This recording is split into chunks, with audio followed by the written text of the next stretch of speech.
Este proverbio, sentando un poquito de precedente en lo que vamos a leer, los proverbios les he dicho que es un poco retante, no solamente de leer, sino incluso de enseñar. Particularmente hay unos proverbios en cuanto a capítulos que parece que tienen mucho orden y sentido de principio a fin.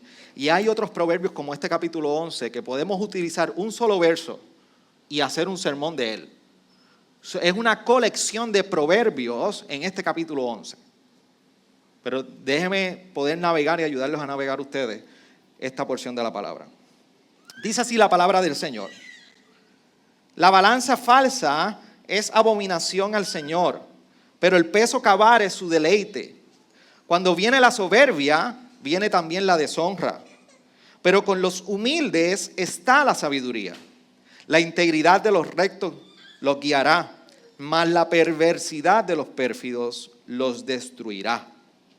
De nada sirven las riquezas del día de la ira, el día de la ira, pero la injusticia libra de la muerte. La justicia del íntegro enderezará su camino, pero el impío caerá por su propia impiedad. La justicia de los rectos los librará, mas los pérfidos en su codicia serán atrapados. Cuando muere el hombre impío, su esperanza se acaba, y la expectación de los poderosos perece. El justo es librado de tribulación, y el impío toma su lugar con la boca. El impío destruye a su prójimo, mas por el conocimiento los justos serán librados.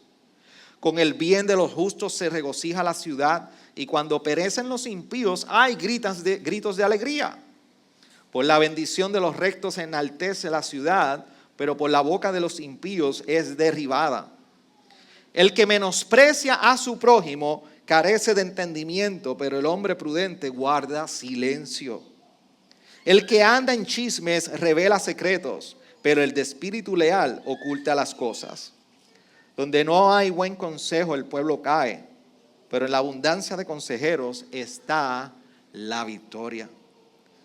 Ciertamente sufrirá el que sale fiador por un extraño, pero el que odia salir fiador está seguro. La mujer agraciada alcanza honra, y los poderosos alcanzan riquezas. El hombre misericordioso se hace bien a sí mismo, pero el cruel a sí mismo se hace daño. El impío gana salario engañoso, pero el que siembra justicia recibe verdadera recompensa.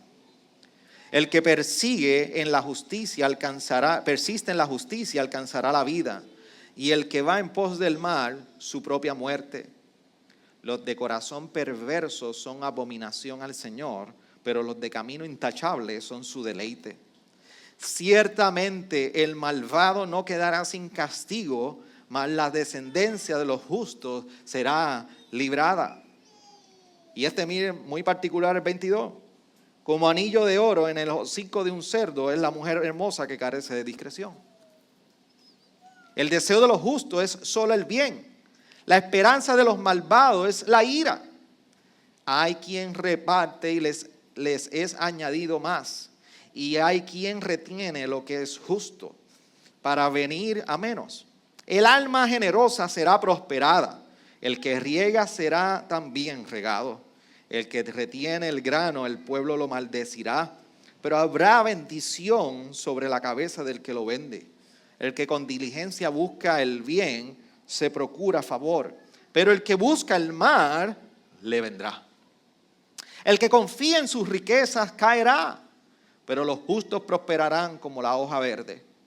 El que turba su casa heredará viento, y el necio será siervo del sabio de corazón.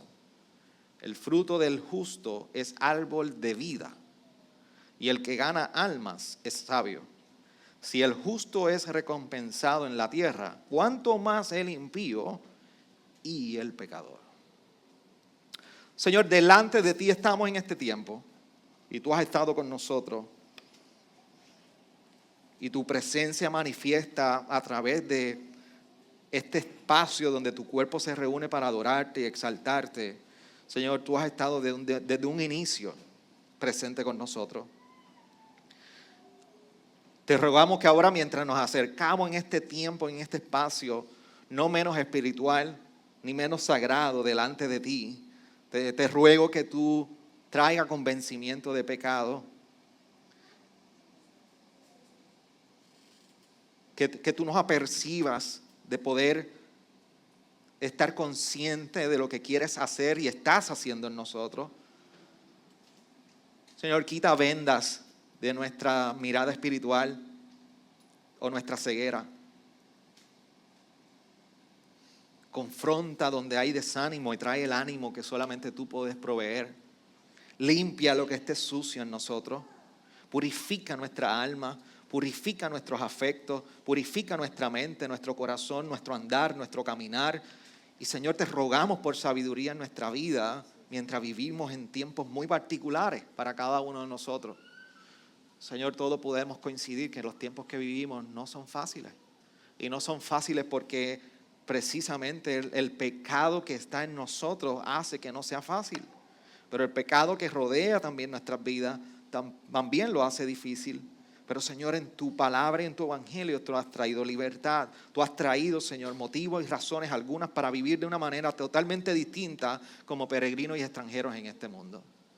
Te rogamos, Señor, que tú hagas tu obra en el poder de tu palabra. Amén. ¿Se pueden sentar, iglesia?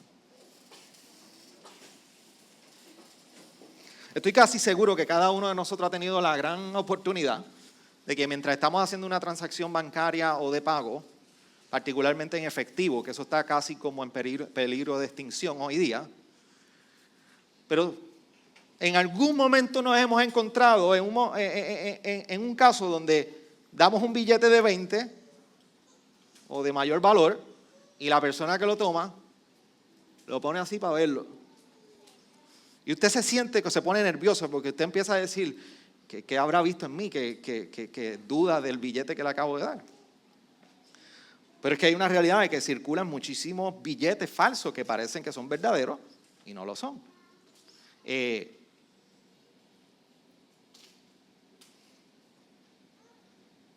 tal?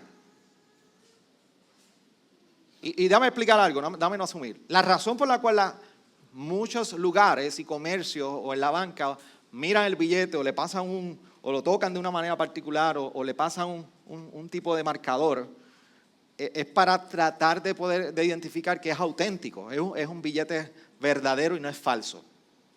Eso tiene implicaciones, si aceptar un billete. Primero, dar un billete falso tiene unas implicaciones para el que lo está dando, legales. Y el que lo está recibiendo tiene un problema porque está perdiendo. Así que dentro de esa transacción falsa hay un robo. Si pudiéramos decirlo así. Por eso es un delito. Pero ¿qué tal si su vida y mi vida el Señor las tomara y tuviéramos la oportunidad de que nos tomara y nos pasara así en la luz y nosotros pudiéramos ver lo que nosotros somos realmente? ¿Qué tal si usted y yo fuéramos como un billete y se nos pasa por esa lucecita o se nos pasa por un marcador para ver si somos verdaderos o falsos? ¿Qué mostraría de usted y de mí si ese ejercicio nosotros lo pudiéramos realizar aquí? Le toman al pastor y lo ponen ahí y dicen, falso. ¿Qué pasaría en usted y qué mostraría en usted acerca de quién es verdaderamente usted? Porque las mayores interrogantes acerca de eso, de saber y conocer de usted lo que nadie ve. Yo todavía recuerdo un libro, uno de los primeros panfletitos de libro que yo leí acerca del carácter y estaba muy joven, pero no se me olvida porque decía carácter. Y el subtema era quién eres cuando nadie te ve. Y si todos tuviéramos acceso a vernos mutuamente quiénes somos realmente cuando nadie nos ve, en lo más profundo de nuestros pensamientos, ¿quiénes somos? ¿Quiénes somos?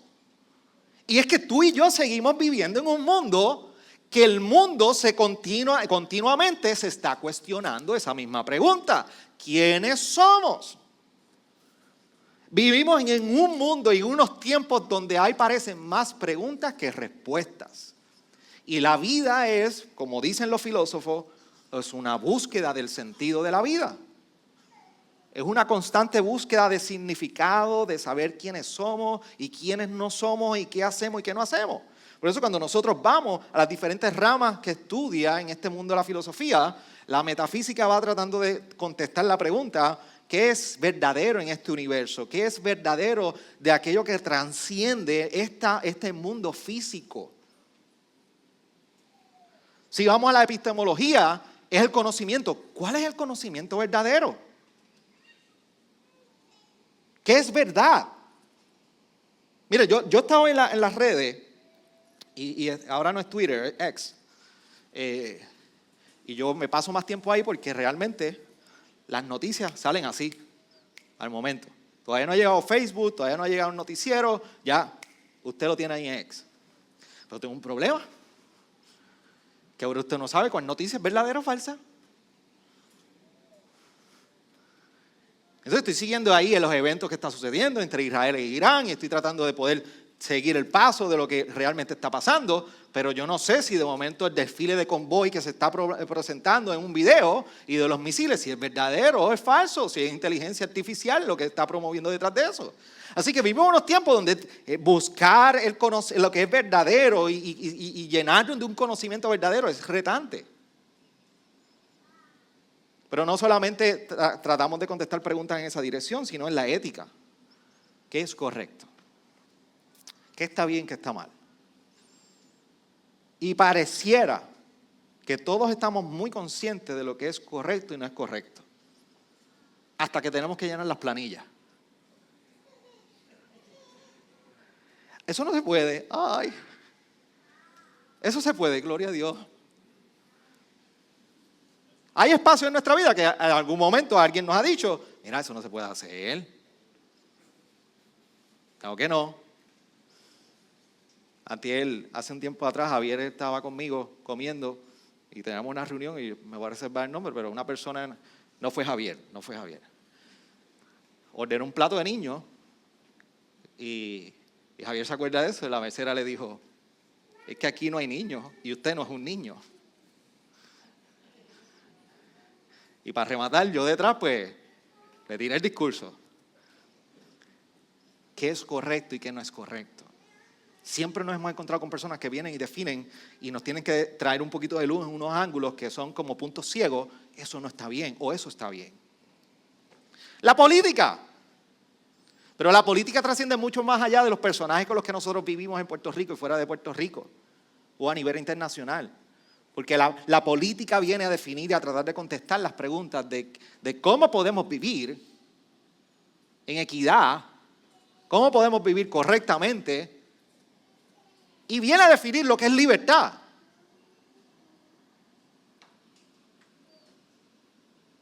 ¿Cómo se ve nuestra libertad? ¿Cuán libres nosotros somos? Por eso uno de los mayores planteamientos entre los diferentes hemisferios en este mundo ¿es una dictadura? ¿No es una dictadura? ¿Qué es una dictadura? ¿Qué es una democracia? ¿Es verdaderamente una democracia? ¿Quiénes somos nosotros? Porque en Puerto Rico, independientemente del partido que usted sea, y no me voy a meter en este tema aquí porque los conozco a ustedes en toda esa profundidad,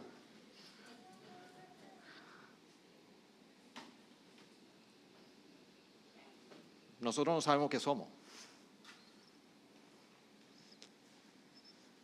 Por eso hay tres principales partidos tratando de definir y decir qué somos. Y por eso se nos dividen esos tres partidos. Pero la realidad es que mientras tú y yo caminamos en ese mundo, esto es simplemente una pizca de lo que nos rodea a todos nosotros. Ese tipo de preguntas y esa búsqueda de respuestas. Pero la Biblia es muy clara brindando respuestas en todas ellas. La pregunta es si estamos tan apercibidos y estamos abrazando la sabiduría que se nos ha provisto y caminamos en la sabiduría que se nos ha provisto para saber cómo contestar esas preguntas. El problema que tenemos en muchos casos, por ejemplo, el patriotismo que tenemos nosotros en Estados Unidos, es que tratan de definir ese patriotismo terrenal y político con la Biblia. Cuando venimos y hablamos de los asuntos de justicia social y estamos muy confundidos en ocasiones cómo se ve el aspecto social y ético entre nosotros, qué es correcto y no es correcto, es que tratamos de definir desde lo que es la sociología hacia acá lo que debe ser correcto o justo. Y así a la inversa. Pero queremos que nosotros, es importante que sepamos que la Biblia viene a definir desde el centro como el Evangelio todo lo demás que viene a hacer preguntas en la vida que nosotros estamos caminando. Así que la sabiduría bíblica viene a responder estas preguntas. Por eso la pregunta de cómo se vive sabiamente. Esa pregunta, en un mundo como este, la Biblia dice que se vive sabiamente en el temor del Señor. Dice que se vive en rectitud y temor delante de Él. ¿Dónde comienza la sabiduría? Temor al Señor. ¿Quiénes son los que carecen de sabiduría? El necio. ¿Y cuáles son las consecuencias de no perseguir sabiduría? Se nos dice que la destrucción. Así que son preguntas complejas, pero con respuestas muy sencillas que la Biblia nos las da. Así que cuando nosotros estamos en el capítulo 11 de Proverbios, la diferencia del capítulo 11 de Proverbios, y ahorita estaba hablando con el pastor Félix sobre esto, es que lo hace un poquito complejo y yo les mencioné a ustedes que podíamos tomar cualquier verso al azar de este capítulo 11 y lo podemos convertir en una prédica.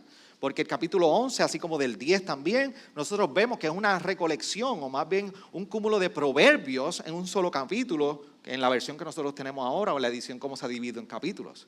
Así que es como una colección de diferentes proverbios. Por eso nosotros podemos ir y leer de momento el verso 3, y dice: la integridad de los rectos los guiará, mas la perversidad de los pérfidos los destruirá.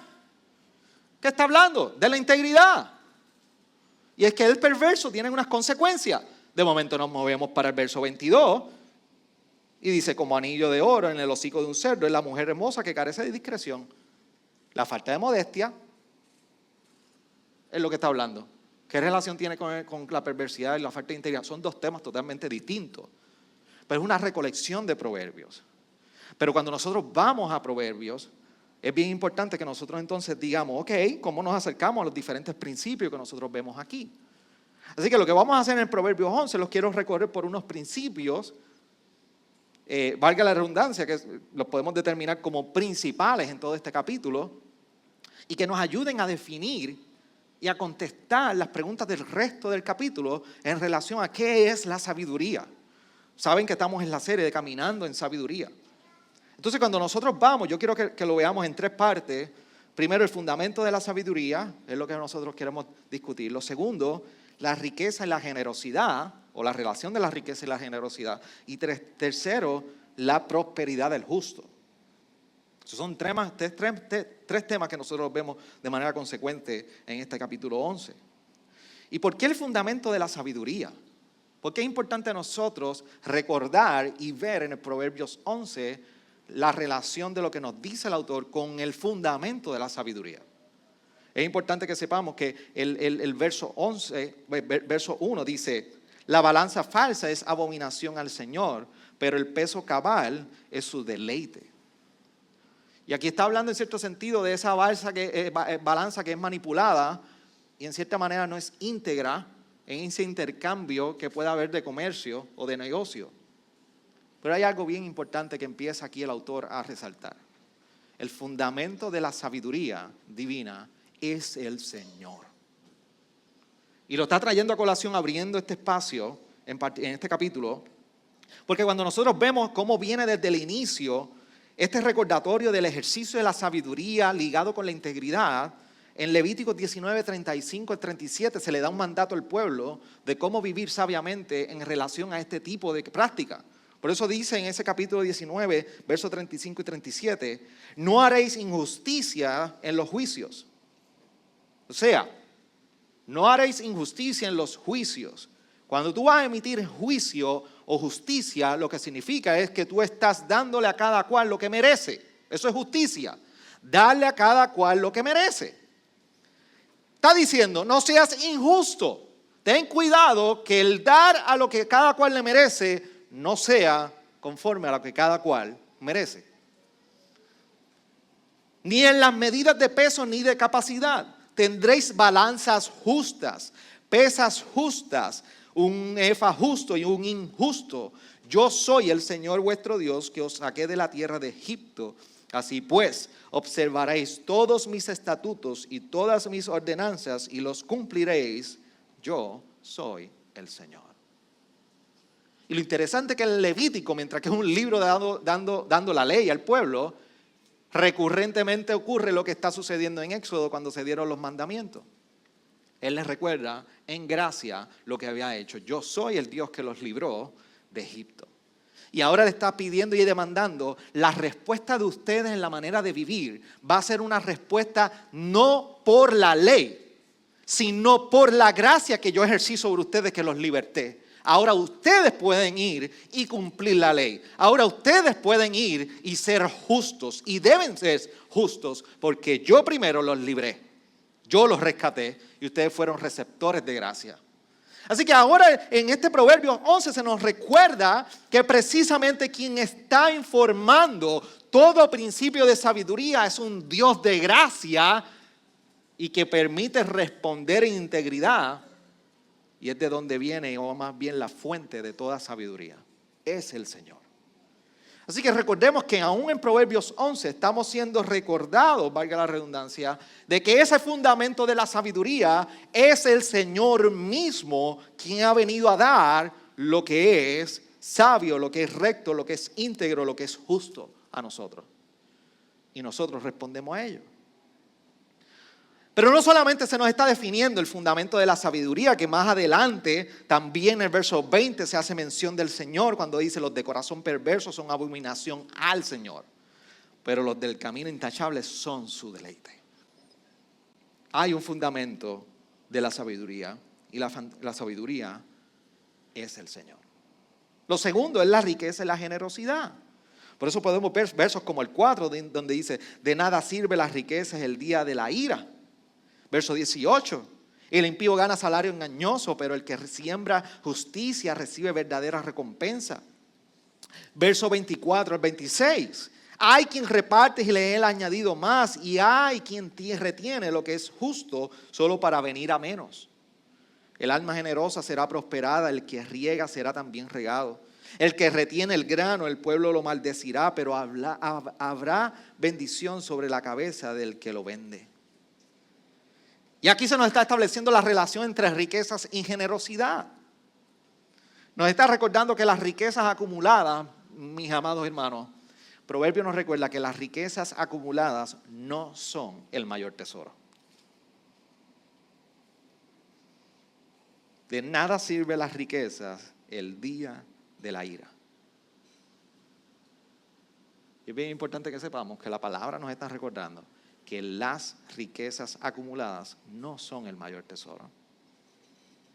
Lo segundo que nos está recordando, y cuando vamos al verso 18, que dice, y lo acabo de leer, el impío gana salario engañoso, pero el que siembra justicia recibe verdadera recompensa, nos está recordando que tu corazón y mi corazón puede estar desvirtuado ante el dinero.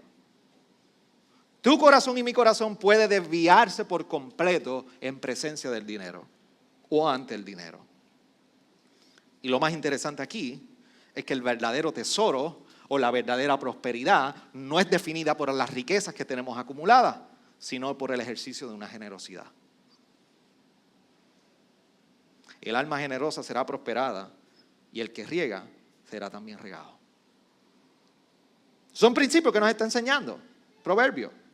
Pero no solamente nos está hablando de la riqueza y la generosidad, también nos está hablando de la prosperidad del justo. ¿Quién es justo? ¿Quién es este justo y cuáles son las consecuencias de vivir como una persona justa? Se nos dice el segundo, que en el verso 2, que la persona justa o la prosperidad del justo se ve como una persona que va adquiriendo sabiduría. Cuando viene la soberbia, viene también la deshonra. Pero con los humildes está la sabiduría. Ante la soberbia no hay prosperidad. Soberbia, orgullo, egocentrismo, todo lo que usted quiera definirlo. ¿Usted lo entendió? Pero la persona justa la define como alguien que va adquiriendo sabiduría procedente de la humildad. Lo segundo que está mencionando en el verso 3, en el verso 5, Dice, la integridad de los rectos los guiará, mas la perversidad de los pérfidos los destruirá. Verso 5, la justicia del íntegro enderezará su camino, pero el impío caerá por su propia impiedad. El justo es prosperado porque tiene dirección en su vida. Hay dirección. Y por último, en el verso 6 al 7 dice, la justicia de los rectos los librará, mas los pérfidos en su codicia serán atrapados. Cuando muere el hombre impío, su esperanza se acaba y la expectación de los poderosos perece. La prosperidad del justo se ve con vida, salvando su vida. Esa es la imagen que el autor le otorga a la prosperidad en el justo. Pero entre todo eso, vamos a resumirlo en dos principios que nosotros podemos extraer de todo esto. ¿Qué principios nosotros podemos ver del Proverbios 11 que nos llama la atención y pueden resumir todo lo que hemos nosotros leído? Dos principios, y sobre esto quiero elaborar un poco. Uno, la mejor manera de andar en este mundo es en justicia y rectitud. Procese eso. A base de Proverbios 11, la mejor manera de vivir en este mundo es en justicia y rectitud. Eso es lo primero que usted, si usted no se acuerda de nada de Proverbios 11, si se acuerda de eso, se acuerda por lo menos del 50% del capítulo 11. Lo segundo, que toda acción tiene consecuencias en nuestras vidas. Esos son los dos principios esenciales que resumen Proverbios 11. Haga su trabajo, trabaje el texto, resúmalo, estúdielo. Y si no coincide conmigo, me avisa. La mejor manera de vivir en esta vida es en rectitud y justicia. Y dos, toda acción tiene consecuencias en nuestra vida. Por eso el verso 31 es tan clave en todo esto cuando dice, y si el justo es recompensado en la tierra, cuánto más el impío y el pecador. No importa si vives como justo o como impío, pero toda acción tiene consecuencias en esta vida. Ahora, esos son los dos principios esenciales. Vivimos en justicia y rectitud y tenemos consecuencias terrenales. Pero hay un problema. Que tú y yo no somos justos. Tú y yo no tenemos la capacidad de vivir justamente. Si usted piensa que en los Salmos y en Proverbios, cuando usted lee el justo por la fe vivirá, y usted dice, yo soy ese justo, como dice Isaías, usted está equivocado, porque Isaías nos recuerda que nosotros somos como trapos de inmundicia, que nuestras justicias son como trapos de inmundicia. Así que usted no tiene esa capacidad. Entonces, ante Proverbios 11 tenemos un problema. ¿Cómo yo puedo vivir una vida justa y recta cuando yo no soy justo ni recto? Y lo segundo es que si toda acción tiene consecuencias en nuestra vida, entonces yo tengo un problema porque lo que me define a mí es la necedad. Lo que nos define a nosotros es la necedad. Y si la necedad es la que me define, Proverbio me recuerda que las consecuencias y el resultado final de la necedad en el hombre es destrucción. Entonces tenemos, Houston, we have a problem. Y lo tenemos más apretado que Irán, Israel y Estados Unidos y el resto del mundo.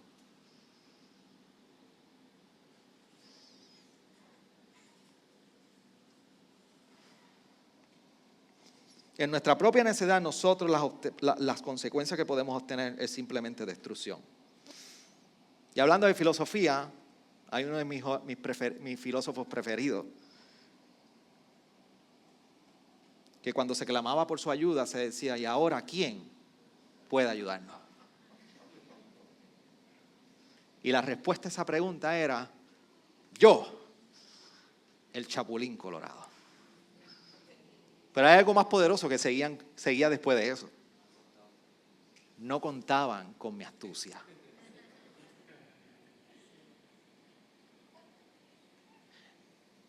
Lo que era el Chavo del Ocho y el Chapulín Colorado tiene mucha más filosofía de lo que usted piensa.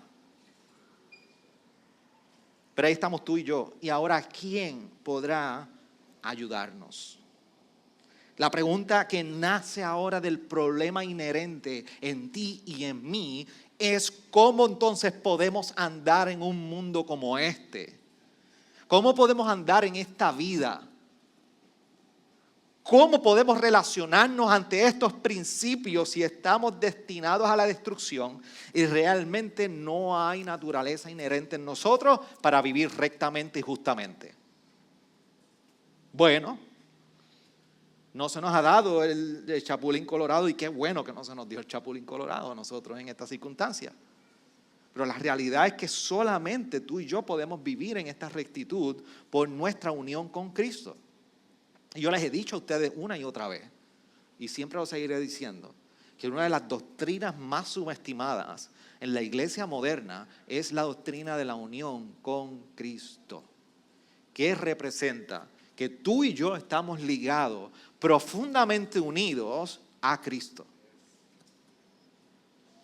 Y esto viene a definir muchísimo más de lo que tú piensas acerca de cómo vivir sabiamente y rectamente en este mundo.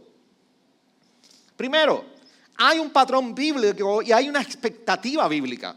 Yo estaba entre definir este punto si es patrón o expectativa. Lo tiré los dos. Ahí usted lo recibe. Es patrón bíblico y una expectativa bíblica. Y la expectativa bíblica es vivir conforme al camino perfecto. Por eso cuando nosotros venimos desde Éxodo, en el llamado que está haciendo Dios a su pueblo, consistentemente en toda esa historia de la formación de un pueblo llamado Israel, nosotros vemos de igual manera que los salmos, en respuesta a todo ese contexto, claman esto cuando en el Salmo 1 precisamente está diciendo cuán bienaventurado es el hombre. Verso 1 del Salmo 1. Que no anda en el consejo de los impíos, ni se detiene en el camino de los pecadores, ni se sienta en la silla de los escarnecedores, sino que en la ley del Señor está su deleite, y en su ley medita de día y de noche. Y el salmo más corto de todos, el Salmo 119, el verso 1 dice, cuán bienaventurados son los de camino perfecto, que andan en la ley del Señor. El problema es que de este lado de la cruz, tú y yo, a ti y a mí nos fascina leer esos salmos y decir, ay, yo no me siento en silla de escarnecedores, ni soy ese que anda en el consejo de impíos. Pero es que ese eres tú. De este lado de la cruz leemos el Salmo 119.1 y leemos el Salmo 1 y pensamos que es un llamado a nosotros. Usted no puede cumplir el Salmo 1. De hecho, el Salmo 1 está ligado al Salmo 2 y es un salmo que va resaltando el poderío de un rey. Por eso lea el último verso del Salmo 2. Y usted no es el rey. Usted no puede vivir el Salmo 1. Usted no puede vivir en perfección de la ley. Y mucho menos tiene que ver como en los años 80, 90 y 70, que sentarte en silla de escarnecedor era ir al cine. Hay una generación que no vivió eso aquí. Pero nosotros vivimos eso. Nos fuimos al cine porque nos sentábamos en silla de escarnecedores. Pero eso es otra historia. Pero hay una expectativa bíblica del llamado y de un bienaventurado a aquel que no anda en consejo de impío, aquel que camina el camino perfecto y que anda en perfección delante de la ley del Señor. Aunque usted no lo sea, está la expectativa bíblica y se espera que así se viva. Ahí es donde entra nuestra unión con Cristo. Ahí es donde entra una astucia mucho más grande que la del Chapulín Colorado. Y es el diseño y plan perfecto de redención que Dios ha dado para todos nosotros. Se llama Jesucristo. Porque Jesús precisamente fue aquel que como justo caminó el camino de perfección conforme a la ley del Señor. Y se hizo justo por nosotros. Y fue a la cruz y recibió el castigo que tú merecías. Y si hablamos de justicia y de lo que es justo para ti y para mí, lo que es justo precisamente para ti es que fueras a la cruz, recibieras el castigo, murieras y te perdieras. Pues Romanos nos recuerda que tú y yo, a consecuencia de lo que Adán cumplió en Génesis 3 y lo que vivió allí el hombre, fuimos destituidos de la gloria del Señor. Eso es justo. recibir ese castigo. Lo que hizo Jesús en la cruz es que consumió esa justicia porque llevó sobre él en la carga de tu pecado, las consecuencias de tu pecado, de mi pecado, y fue y murió en la cruz. Y me encanta esto porque este mensaje nunca cambia de moda. Y transforma y refresca el corazón como el primer día que lo escuchamos. Y allí en aquella cruz recibió un intercambio. El justo sufrió por el injusto. Y fuiste tú. Por eso en Romanos 5, 6 y 7 ustedes ven que se nos recuerda a Pablo diciendo que por un hombre entró el pecado, pero por un hombre también entró la redención. Y allí hubo un intercambio. Y ahora usted es llamado justo, no porque usted no hizo nada. Es que porque nuestra fe en Él ahora nos hace recipiente de la gracia del Señor. Y lo que ve Dios en nosotros no es nuestro propio pecado. Ahora lo que ve Dios en nosotros, porque Jesús vive y mora en nosotros, y porque nos hemos entregado por completo a Él, es la coraza de su justicia revistiéndonos nosotros, y puede pasar de largo su ira sobre nosotros, porque la justicia de Cristo está en nosotros. Por eso Jesús decía en Juan 14, 6, yo soy el camino y la verdad y la vida. Nadie viene al Padre sino por mí. Y lo interesante de esta expresión de Jesús en las palabras de Juan, descrita por Juan, es que si usted medita bien en esas palabras de Jesús, no es solamente un camino inicial para la salvación. Tenemos un gran problema con esa famosa frase de Jesús. Nos encanta hacer referencia a ella, nos encanta hacer cita de ella, nos encanta compartirlas como parte de nuestro evangelismo. Yo soy el camino, la verdad y la vida, y nadie viene al Padre sino por mí. Pero se nos olvida que además de ser un planteamiento inicial a la salvación, un llamado a la salvación, es una declaración de Jesús mismo a la dependencia de Él. Es una declaración consistente sobre sus discípulos y aquellos que le siguen a que perseveren en este camino. Si Él es el camino, si Él es la verdad y aún define la vida, ¿qué hacemos buscando respuestas a la vida en otros lugares? ¿Por qué nos encontramos nosotros tratando de definir quiénes somos, quiénes son nuestros caminos, qué es lo verdadero? ¿Se acuerdan del inicio? Vivimos una vida en búsqueda de filosófica. Y Jesús dice que nadie puede venir al Padre y definido como camino, verdad y vida. Entonces, ¿por qué estamos buscando fuera de ahí? Así que es una expresión de dependencia de consistentemente estar en sus caminos. No hay tal cosa como decir, Señor, yo te sigo y acepto tu sacrificio, acepto que tú eres el camino, la verdad y la vida y nadie puede ir al Padre si no es a través de ti, pero lo que te define a ti son tus propios caminos.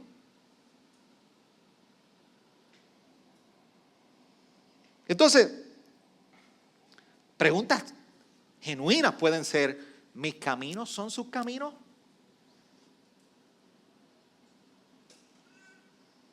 Cuando tú miras tu proceder, hoy junio ¿qué?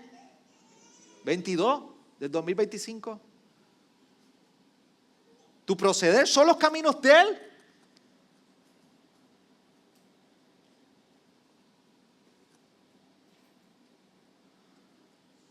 ¿Mis caminos son un reflejo de esta sabiduría del Salvador? ¿O son un reflejo de mi propia necedad? Donde yo estoy hoy, ya yo me hice estas preguntas, te las hago ahora de aquí para allá. ¿Dónde tú estás hoy? ¿Es producto de la sabiduría de Dios en tu vida? Porque son sus caminos. ¿O es producto de tu necedad?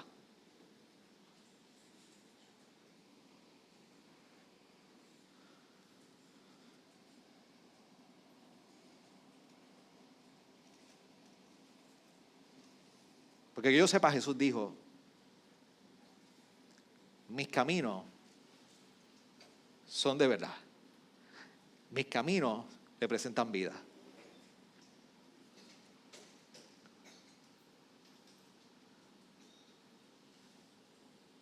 Pero tienes que definir realmente cuáles son los caminos que tú sigues hoy.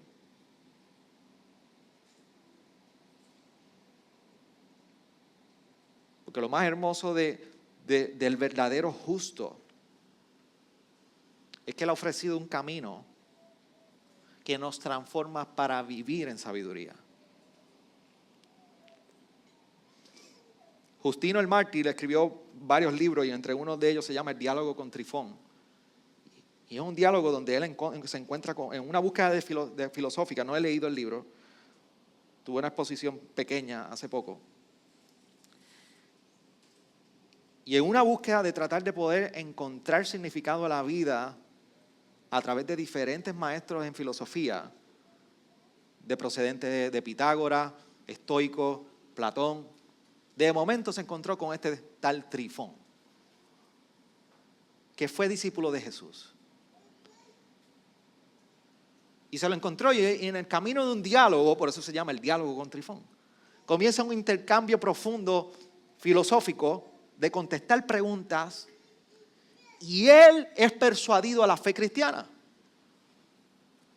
Y escribe lo siguiente: la filosofía es una manera de encontrar la verdadera vida. Y ahora esa verdadera vida ha sido encontrada en Jesús. El cristianismo es la verdadera filosofía que por la fe y el poder del Espíritu permite a las personas ver el mundo en cierta manera y vivir de acuerdo con ello. Es el camino de la verdadera buena vida. Y eso es lo que hace Jesús. Ha provisto un camino que en nosotros debe transformarnos para sabiduría. Por eso cuando nosotros vamos a Efesios capítulo 2, Pablo lo define de una manera bien particular, un pasaje tan icónico y que nosotros quizás hasta de memoria sabemos ya de qué trata. Pero mira cómo dice estos primeros 10 versos. Y Él os dio vida a vosotros que estabais muertos en vuestros delitos y pecados, en los cuales anduvisteis en otro tiempo según la corriente de este mundo, conforme al príncipe de la potestad del aire, y el espíritu que ahora opera en los hijos de desobediencia, entre los cuales también todos nosotros en otro tiempo vivíamos en las pasiones de nuestra carne, satisfaciendo los deseos de la carne y de la mente, y éramos por naturaleza hijos de ira, lo mismo que los demás. ¿Se dan cuenta de lo que está definiendo? Nuestro camino, nuestra manera de andar. Mira lo interesante como sigue en el verso 4. Pero Dios, que es rico en misericordia, por causa del gran amor con que nos amó, aun cuando estábamos muertos en nuestros delitos, nos dio vida juntamente con Cristo. Por gracia habéis sido salvos. Y con Él nos resucitó y con Él nos sentó en los lugares celestiales, a fin de poder mostrar en los siglos venideros las sobreabundantes riquezas de su gracia por su bondad para con nosotros en Cristo Jesús. Porque por gracia habéis sido salvados por medio de la fe, y esto no de vosotros, sino que es don de Dios, no por obras, para que nadie se gloríe, porque somos hechura suya, creados en Cristo Jesús para hacer buenas obras, las cuales Dios preparó de antemano para que anduviéramos, camináramos, viviéramos, procediéramos en ellas.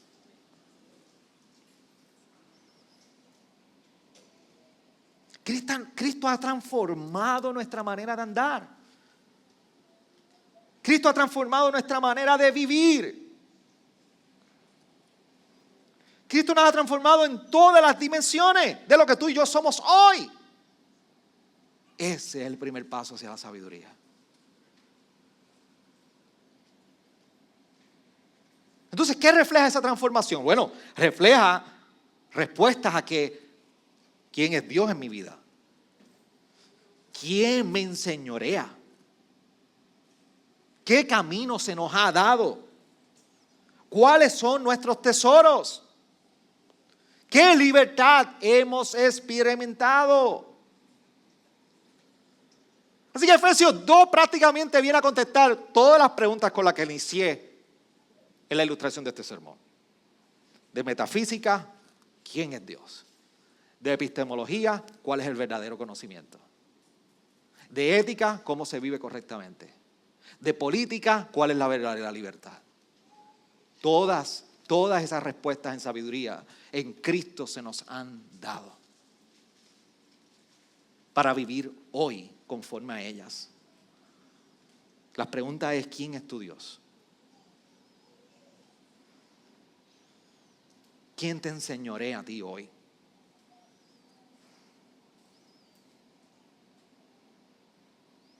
¿Qué camino se te ha dado a ti?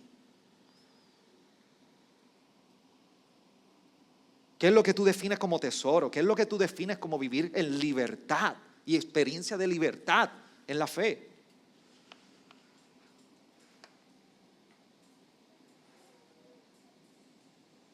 Entonces, pastor, ¿cómo vivimos? ¿Cómo vivimos con toda esta realidad? ¿Cómo vivimos en este mundo caído? ¿Cómo vivimos con la lucha de nuestro pecado? ¿Cómo vivimos con tantas cosas que se desmoronan alrededor de nosotros que parece que no es posible vivir?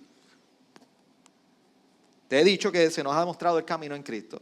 Se nos ha dicho y se nos ha definido que nos ha transformado para vivir de una manera distinta y recta delante de Él en gracia, que no procede de nosotros. Pero debemos tener conciencia, iglesia, en este tiempo que vivimos, que nuestros corazones pueden ser engañados.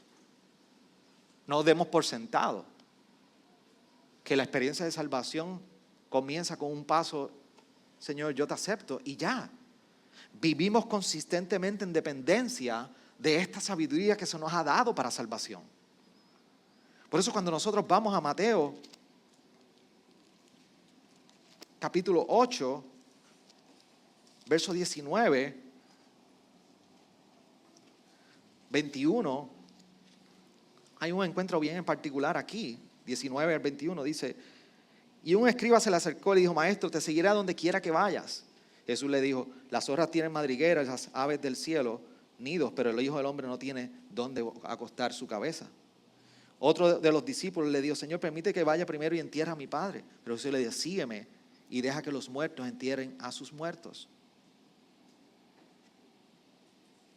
Perdonen que no cité el que no era. Mateo 19. A decirle un momento. 10.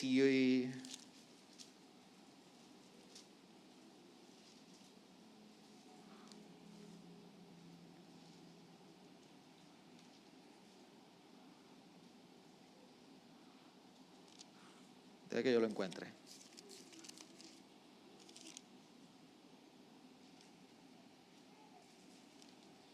Diecinueve, 21.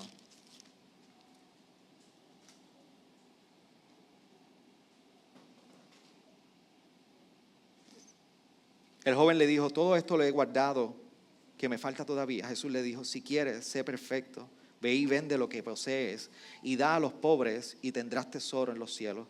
Y ven y sígueme. Pero al oír el joven estas palabras, se fue triste, porque era dueño de muchos bienes. Y Jesús le dijo a sus discípulos: en verdad os digo que es difícil que un rico entre en el reino de los cielos. Y otra vez os digo que es más fácil que un camello pase por el ojo de una aguja que el que un rico entre en el reino de Dios. ¿Cómo vivimos sabiendo que nuestros tesoros pueden ser muchas cosas menos lo celestial? Sabiendo de igual manera, y permítame encontrar el primer verso, capítulo 6, verso 19. Sabiendo también que nuestros corazones pueden ser engañados. No acumuléis tesoro en la tierra, donde la polilla y la herrumbre destruyen y donde ladrones penetran y roban, sino acumulaos tesoros en el cielo, donde ni la polilla ni la herrumbre ni destruyen y donde ladrones no penetran ni roban. Porque donde esté tu tesoro, allí estará también tu corazón. Así que, iglesia, vivimos sabiendo que nuestros corazones pueden ser engañosos. Tú piensas que no, pero sí. Puede ser muy engañoso. Vivimos sabiendo de igual manera que todos los tesoros que puedes acumular, le puedes llamar riqueza, pero no son riquezas celestiales. Incluso tu estabilidad económica se puede ver como una bendición, pero al final del día, cuidado que no haya riqueza celestial en ti. El escolar del Nuevo Testamento o académico, Jonathan Pennington, decía: el cristianismo no es solo un par de doctrinas, sino una filosofía de vida plena, digna de morir por ella si fuera necesario. Pero dame decirte yo, que no soy ni académico ni filósofo, que tú y yo no podemos estar dispuestos a morir por aquello que tú y yo no estamos dispuestos a vivir.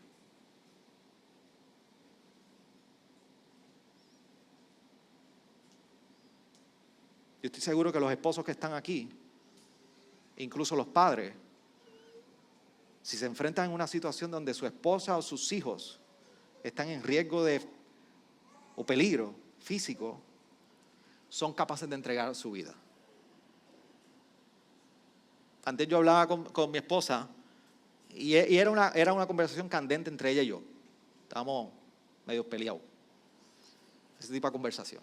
Sí, porque si usted piensa que yo soy aquí anormal y soy un héroe, pues usted está bien equivocado. No le voy a decir quién tiene razón o no de la conversación, pero en un punto le dije, no es por orgullo, es por humildad. Pero Orlando lo cogió, ¿eh? De todos, Orlando lo cogió. Gracias, Orlando. El punto es, el tema eran nuestras hijas. Y yo le decía a ella,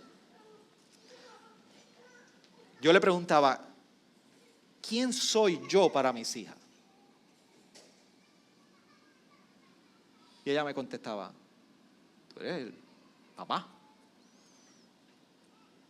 ¿Qué representa eso?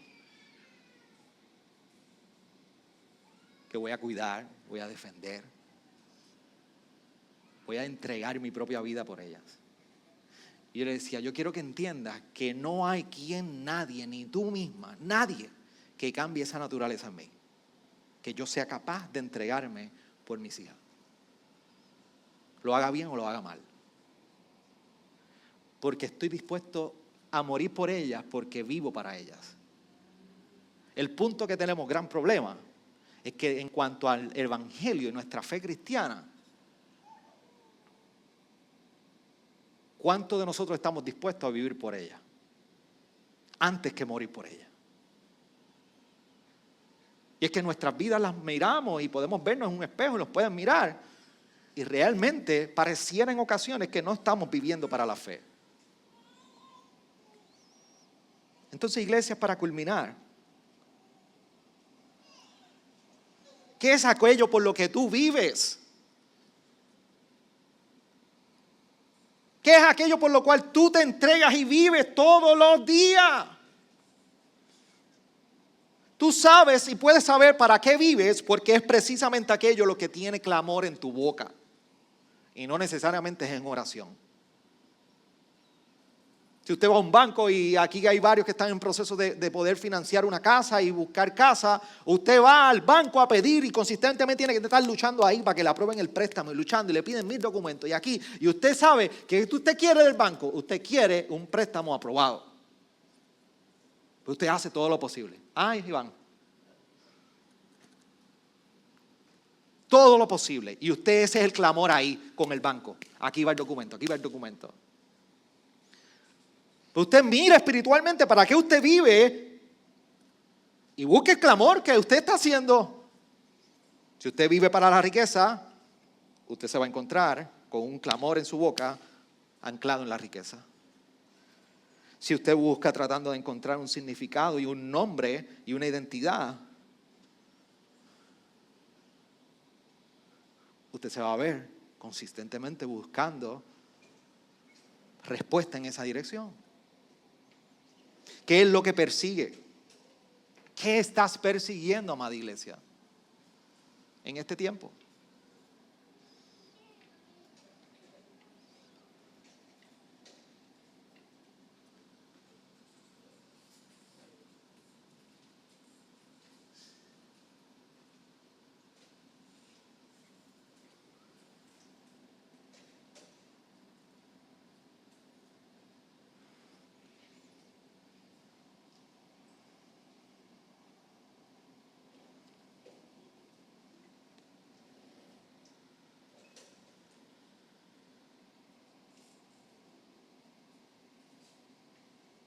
¿Te podrás contestar la pregunta? ¿Qué es aquello para lo que estás viviendo? Proverbios 11 nos recuerda que hay una sabiduría provista en Jesús. Yo soy el camino y la verdad y la vida. Nadie viene al Padre sino por mí. Pero un poco más adelante, ese mismo Jesús dijo, yo soy la vid, vosotros los sarmientos. El que permanece en mí y yo en él, ese da mucho fruto. Porque separados de mí, nada podéis hacer. ¿Tú quieres ser sabio? ¿Quieres saber el camino de la sabiduría? No es viviendo en tu propia necedad.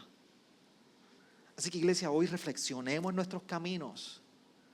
Y como decía ese himno, a base del Salmo, y volvamos a Jehová. Porque fuera de Él no hay sabiduría. Lo que seremos nosotros somos cristianos como zombies. Tenemos la Biblia, sabemos la Biblia, vamos a la iglesia, regresamos de la iglesia, pero en nosotros no hay ni respuesta, no hay ni propósito, no hay sentido, y todo lo que parece el final del camino nuestro es destrucción. Esa no es la verdadera vida del creyente en sabiduría. Inclina tu rostro ahí donde estás.